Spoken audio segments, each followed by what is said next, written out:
Did you know that the LA Times, literally 13 days before the death of George Floyd, had an article about how often the LA Times uses deadly force and non-deadly force on suspects?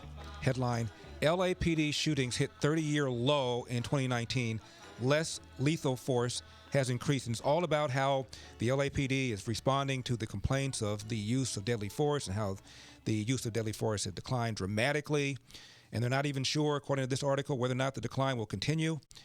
So for all those out in the streets demanding a more sensitive police department, I'm trying to figure out how you're going to get one more that's doing even more than what the LAPD is doing. But we'll talk about that later on. My guest is the pastor teacher of Grace Community Church. The website, by the way, is gty.org. Please welcome back to the program, pastor teacher John MacArthur. Pastor, what do we do about this? As I was saying before the break, I've never seen this kind of vitriol. Even with Ronald Reagan, he won re-election, you might recall, 49 states to 1, even though if you ask the American people, did they agree with him on what he said about abortion? Did they agree with him on guns? Did they agree with him on SDI? You get a lot of people saying no, but they still pull the lever for him because they could separate his policies from the assumption that whatever it is he's doing it in good faith. I've not seen anything like the kind of vitriol, Pastor, that I've seen directed towards Donald Trump ever. Well, no, and I think we have essentially a culture of hate. This is the product of narcissistic self-promotion. This is the result of decades of psychologists telling people they're good, they're right, they ought to have whatever they want, they can be whatever they want to become. Nobody should question their truth, what they want. This is part of postmodern rejection of absolute truth. Everybody's entitled to their own view of everything.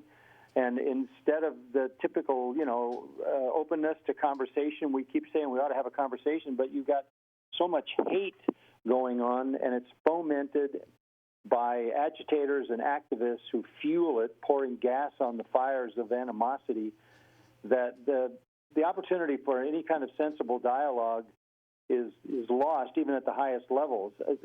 Of course, Larry, you've never seen any Congress or Senate attempt to do to a president what this one continues to attempt to do to Trump without any evidence, and where they don't have evidence, they invent false evidence coming out of the very systems that are supposed to protect justice. So the hate that's unleashed at the highest levels in this country by people who really, in my mind, do not fear God, have none of the fear of God, have no transformation in their heart through the gospel of Jesus Christ, manifest only the anger and hostility and venom that is in an unregenerate heart.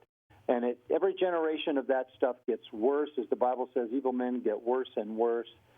And so it's always going to be worse the next generation that spins around. But, yeah, I've never seen anything like this. And I was around in the Reagan era and had a couple of occasions to speak at events where he was. And he commanded a huge amount of respect, even from adversaries. I think this is a completely different culture than that was. Pastor, we only have a minute left, and use the minute and just respond to the phenomenon of someone like Drew Brees, the respected quarterback, issuing what I thought was a very innocuous public statement that I will never agree with anybody who disrespects the flag. That's all he said. He didn't say, I won't play with anybody who disrespects it. I don't want him on my team. Let's change the rules. Nothing like that. He just said, I won't agree. And he's apologized, Pastor. I've never seen anything like that. No, I was saddened by that because, he's laid down a good reputation for a long time. Be a man, have some courage, stick with your convictions. What he said was absolutely sensible, reasonable, and right.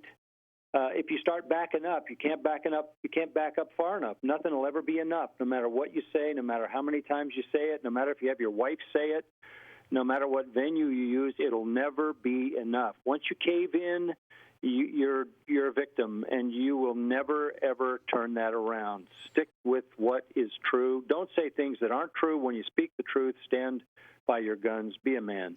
The website is gty.org. My guest has been pastor teacher John MacArthur. Pastor, always thank you so much for taking the time. I really do appreciate it. No, it's my pleasure, Larry. Thank you. Thank you.